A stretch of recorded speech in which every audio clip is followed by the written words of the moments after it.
Hi, this is Chatterboxing. I'm Sean. I just fancy doing a quick review of the back garden boxing from Matchroom, the fight camp, week 2 the other day. I saw the first one as well, but I'm just going to talk about the second one in this. I quite like it, to be honest. I quite like the format. I think it's definitely better than the typical studio stuff we've been seeing. Especially from an English perspective, I reckon, or a UK perspective, because we've got that, when it's the summer, to us, it's very much makes a big difference in terms of being outdoors. Because I live in Spain, and for them, it's obviously the summer is different to the winter, etc. But for us, it's more exaggerated. You know, the difference between the two in terms of spending more time outdoors. You know, have a load of barbecues, just spend more and more time like out in the open air. So it's definitely got that feeling to it. Also, as the sun goes down, it kind of makes it seem less like there isn't anyone there. Do you know what I mean? I just get that impression that as you start to watch it, it looks interesting, because you've never really seen it in that setting before. Well, obviously we've seen outdoor events, but not like that, where there's nobody really there. There are obviously people there, but they're spread out, but it doesn't seem that obvious that there's no one there, like when you watch it in the studios. And as I say, when it gets dark, you almost kind of forget to some extent. So yeah, overall I quite like the concept. I quite like the way they've done it. Just as well, I think having that novelty factor makes it a bit more interesting, gives it a bit more publicity, gets people talking about it a little bit more. So yeah, overall I'd say it's been quite successful. Looking forward to the one on Friday, and obviously the Dylan White one at the end of the month. So yeah, okay, I'll start with the fight. The first one, Chris Smith against Nathan Thorley. I thought Smith looked pretty good, to be honest with you. Looked big, strong. I mean, against a very overmatched opponent. I mean, let's be honest. He didn't look, to me, very confident when he was in the ring in the first place. And then Smith come out. There was just a very obvious discrepancy in size, strength, and just that sheer physicality was the difference, really. Although I did think like Smith did look decent. I think he's training with Shane McGuigan, who I rate very highly as a coach. Looked like just solid fundamentals, and just using that physical strength and size that he did have to good effect. Thorley to me looked a bit, I wouldn't say nervous, just not very relaxed. So he looked a bit rigid, a bit stiff in there, and from the start, Smith just looked like his size and physicality was too much. He did get caught with a good punch. Fair play, thought he hit him quite hard and then went for it. Obviously, he just got taken out, and that's it really. I mean, it wasn't anything to write home about, but it was a pretty solid performance. And the fact that he's with Shane McGuigan, training obviously with Lawrence Okoli, those two going to be training with each other all the time, sparring each other.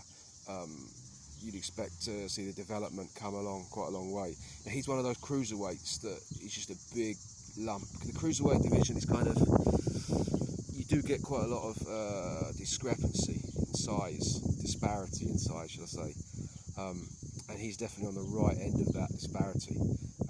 Like Okoli, like Richard Rappaport, yeah, big, strong lads. And talk about him going for the European title next. It's a tough division, the cruiserweight division.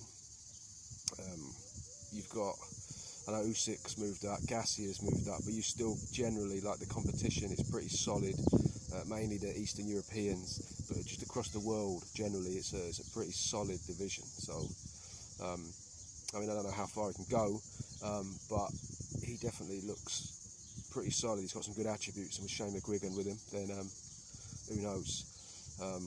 Alright, let's move on to the next one then. I was really impressed with Hopey Price as a prospect. I think that was his third fight, wasn't it? His third or fourth.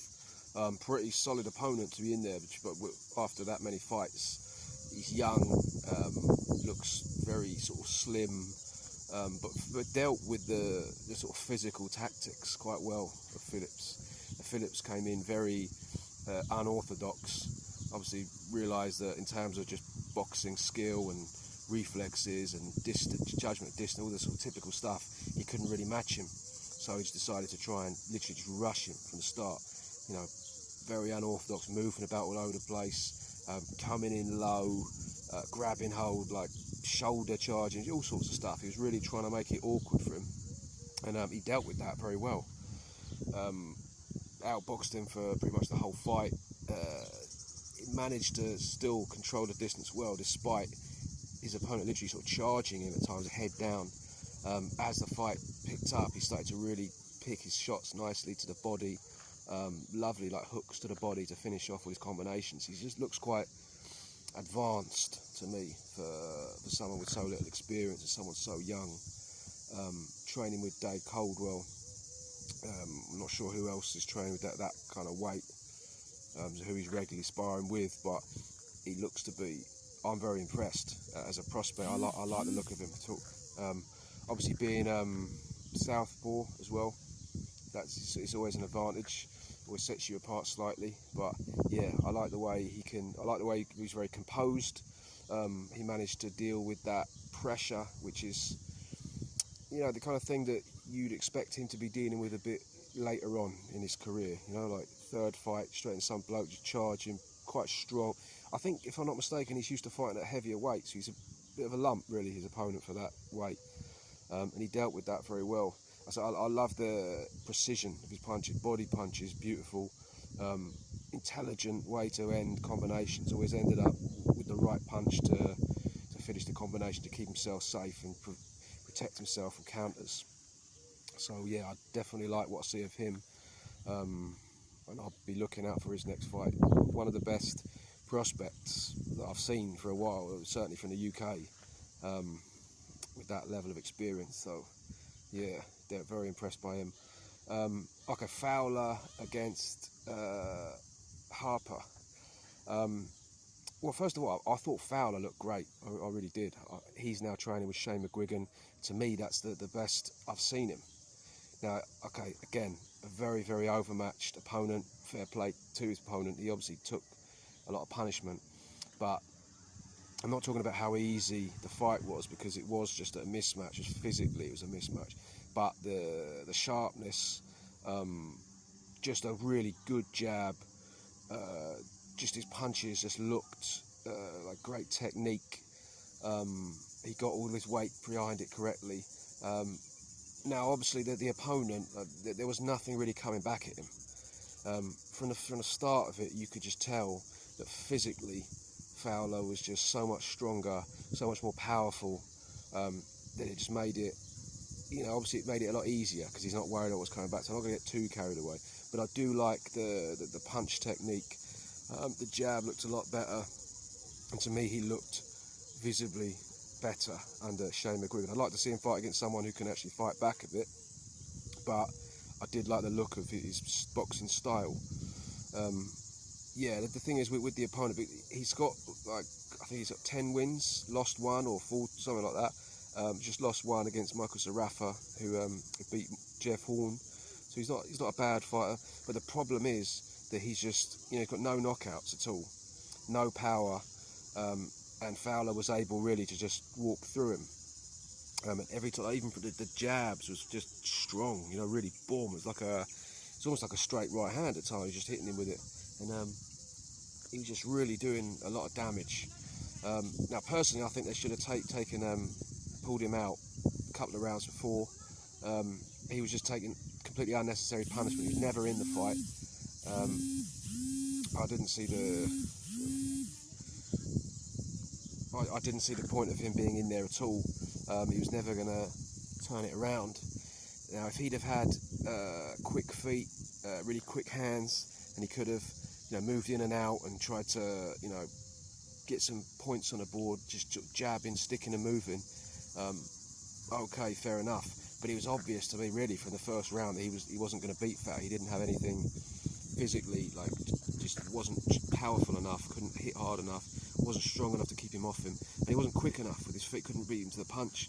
So literally all he was doing was just taking punishment.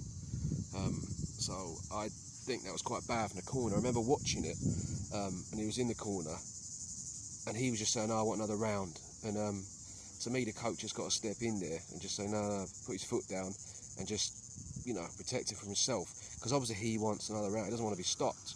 But you've just been taking a beating for, like, what, let's say I think he got stopped in, was it like the 7th round or 8th round, something like that. So I'd say like from really like the 4th round, the end of the 4th round, I probably would have said, all right, that's enough, mate. You're just taking a pasting. You're not giving anything back. You're not going to win. All you can do is like potentially, I'm not sure if it's, I think it's a 10-round fight. Okay, maybe you can last 10 rounds. I mean, whoop-de-doo. I mean, what's the point? What's the point of going 10 rounds, just taking a pasting?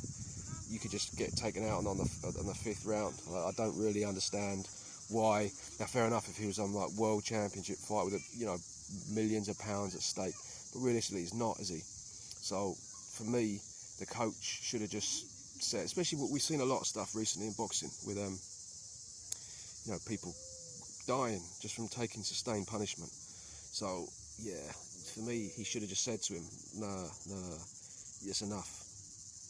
I'm not just sending you out there just so you can maybe last a couple more rounds of getting bashed up before the referee steps in. So yeah, that's what I think about that. But credit to him for taking a tough as old boots. So there's no question about that.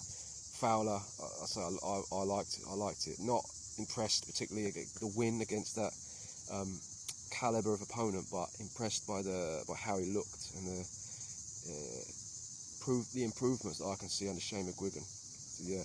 And the last one, okay, Terry Harper against Natasha Jonas. I mean, this is probably the best women's fight that I can remember seeing. I may have seen a couple that are good, but this was really top quality.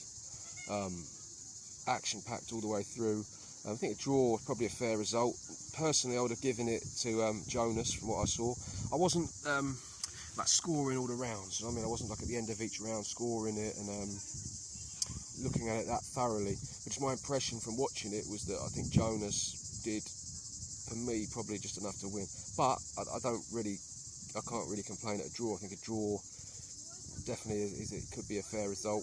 If it had gone the other way, I'd probably say that would be a little bit questionable. For me, I think Jonas was landing better punches. I think she hurt her a couple of times. I think she was better on the inside. Harper managed to kind of impose herself a bit, sometimes with volume and just pressure, physical strength. But for me, Natasha Jonas was more impressive. They say they're going to make a rematch. I don't see why not. I'm not sure. I don't think she was a mandatory challenge. I'm not entirely sure going into it, so I'm not sure of the politics of it. But especially with the situation now of the whole pandemic, we don't know when crowds are going to come back. But any sort of good domestic fights that can be made make sense, really, don't they? Wherever they are. So yeah, unless there's some mandatory. I know there's the talk about Michaela. I can't remember. Mayers, is it?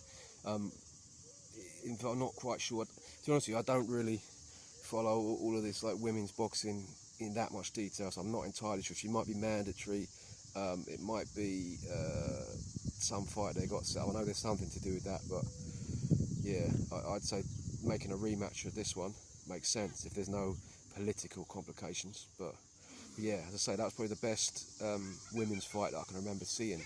So it's definitely good for the for women's boxing, because that would get a lot of people more convinced, more interested, and I'd be more inclined. I mean, I do watch it anyway if it's on, but I'm not really seeking it out, sort of thinking, I'm going to find out what's going on here, or watching it later on YouTube, you know what I mean, stuff like that. But yeah, this has definitely done a lot of good for women's boxing. So yeah, let me know what you think. So in summary, Hopey Price looks the business to me. Anthony Fowler, I'm quite interested in seeing him now against Cheeseman, Sergio Garcia, Eggington, someone of the Fitzgerald. I don't know if Fitzgerald's still locked up. I don't know the details there, but I'd like to see him against some proper, decent British, European level opponents. And yeah, we'll leave it there. Thank you very much for watching. Cheers.